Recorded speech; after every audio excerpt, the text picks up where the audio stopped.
아마 유통구단 TV를 애청하시는 시청자분들은 창업 카페 뉴 비즈니스를 잘 아실 것입니다. 창업자들만을 위한 카페 공간으로서 해당 장소에서는 창업 관련 교육 그리고 컨설팅을 병행하는 사업이죠. 비슷한 개념의 그 카페들이 속속 지금 전 세계에서 탄생하고 있는 중입니다.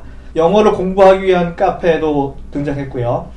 또 메이크업을 가르치는 스튜디오에서 영어를 공부할 수 있는 세상이 되었습니다.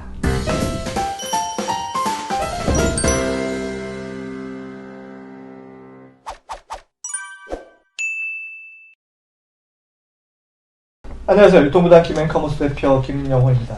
우리가 영어를 배우는 공간은요, 학교 혹은 학원, 그런 등등의 지역이었죠. 아니면 도서관에서 홀로 영어를 공부하든지 했을 것 같은데요. 하지만 이 장소에 대한 개념을 좀 잊어버렸으면 좋겠다는 생각이 듭니다. 꼭 외국에 나가서 유학을 해야만 영어를 잘하고 싶진 않죠.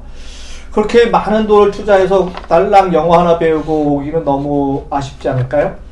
지금까지 영어 학습이라는 장소로 사용되었던 공간의 개념을 한번 바꿔보죠.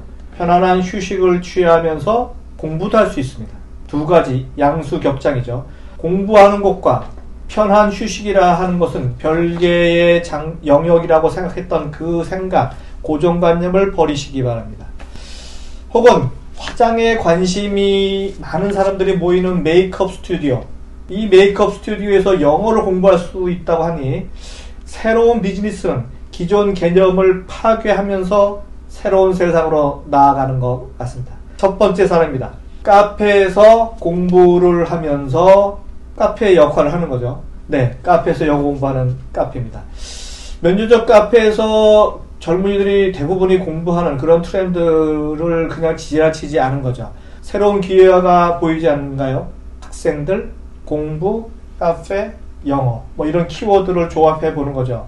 카페 경영의 핵심 소비자인 학생들, 젊은 세대를 위한 새로운 비즈니스 개념을 카페 경영에다 넣어보는 거죠. 휴식 공간과 공부하는 공간이 함께 상존하는 곳, 즉 영어도 배우고 편안히 쉴 수도 있는 카페라는 공간이 바로 뉴 비즈니스의 열린 공간이라는 개념이죠.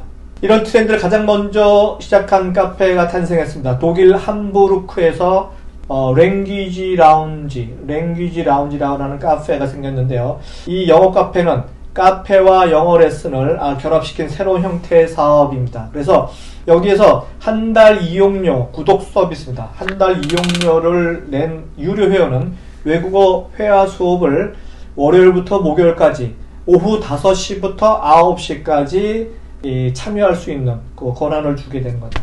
이 유료 회비는 인근 헬스클럽 가격과 비슷하게 책정했다고 해요. 이 사업을 전개한 그 영어 카페를 시작한 그 CEO 분이 맨 처음 인근 헬스클럽 회원권 시스템에서 그 아이디어를 가져왔고 가격 정책도 그 집에서 하는 그대로 가져왔다고 합니다. 재밌죠? 이 영어 카페는 정해진 날짜 혹은 시간에 꼭 참석해서 수업을 들을 필요는 없고요.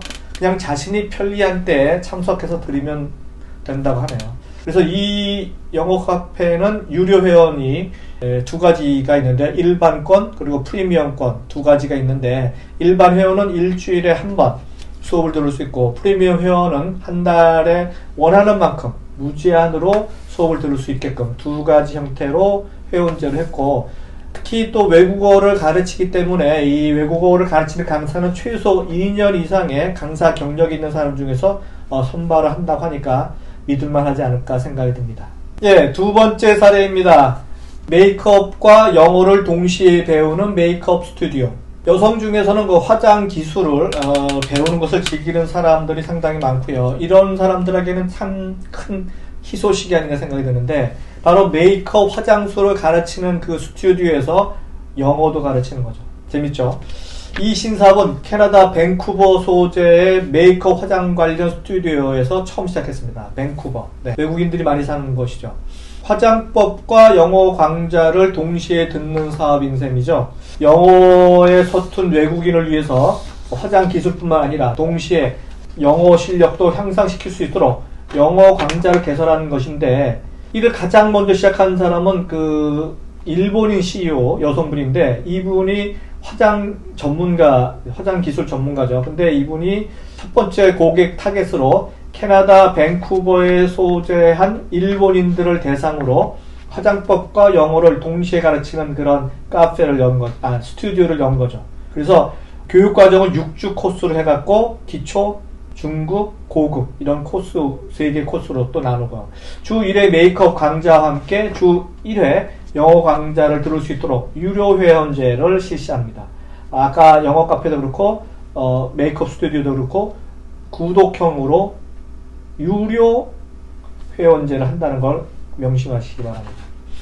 화장법과 영어를 동시에 배우게 되니까 수강생 입장에서는 동시에 두 가지를 배우는 거죠. 그러니까 CEO가 일본인 여성 출신이라고 했지 않습니까? 그래서 이분은 자신의 그 정체성을 최대한 살려서 일본인 중에서 메이크업 그 기술을 배우기를 원하는 그런 공통분모의 사람들을 모아서 메이크업도 배우고 영어도 배우는 이런 그 두 가지 이 새로운 비즈니스 영역을 처음 시도하게 되었고 아주 성공리에 사람들이 많이 이 강좌에 출석한다고 하죠. 예, 수강생 모집은 그렇게 어려워 보이지는 않습니다. 현대 여성으로서 화장에 관심이 있고 그 다음에 동시에 영어에 관심이 많은 사람들을 모객만 하면 되거든요. 이 두 가지 공통분모를 모으는 건 쉽지 않은가 생각이 들고요. 특히 해외 미용 관련해서 취업을 하려는 구직자들은 상당히 많거든요. 우리나라도 그렇고 어느 나라도 베트남도 그렇고 일본도 그렇고 영어를 써야 되잖아요. 예를 들어 이민을 가려고 하는 사람들, 특히 미용 관련해서 취업을 하려는 분들, 여성분들한테 영어도 가르치고 메이크업에 관련된 이미용 기술도 가르치면 이 두 가지 같이 배울 수 있으니까 이런 분들을 모객하는 거는 쉬울 것 같다는 생각이 듭니다. 이젠 전혀 다른 그 이질의 사업 아이템을 융합시켜서 새로운 비즈니스를 탄생시킬 수 있는 융복합형 그런 그 사업이 굉장히 화랑할 수 있는 그런 천국의 세상이 아닌가, 시대가 아닌가 그런 생각이 들고요. 외국어 혹은 학습 관련 컨텐츠 교습을 카페 혹은 메이크업 스튜디오에서 할 수 있는 세상이 됐습니다. 그러니까 새로운 복합 공간이란 개념이다. 공간의 개념을 뛰어넘는 그런 개념들을 한번 만들어 보면 새로운 사업, 새로운 뉴 비즈니스가 탄생할 수밖에 없다. 라는 생각이 들고요. 편하게 휴식을 취하면서 영어 학습 혹은 내가 배우고 싶은 해당 과목을 오프라인에서 병행할 수 있는 세상이 왔습니다. 그래서 새로운 사업을 전개는 할 수 있지만 대신에 사전에 준비해야 할 것들이 꼭 있죠. 예를 들어 이런 사업을 하기 전에 학습을 하는 장소이기 때문에 학원법에 저촉되지는 않는지 한번 잘 체크해 보셔야 될 것 같고요. 두 번째, 영어를 제대로 가르칠 수 있는 자격이 있는 영어 강사를 채용해야 된다. 그리고 이 영어 강사가 사회적으로 무리를 일으키지 않는 그런 모범적인 친구인지도 좀 체크를 해봐야 된다. 이런 것이 당연한 사업 준비 영역이니까 꼭 잊어먹지 마시고 사전에 준비하셔야 됩니다. 사업의 개념을 제대로 갖춘 사전 그 관리 시스템 구축이 본 사업의 관건이란 생각이 듭니다.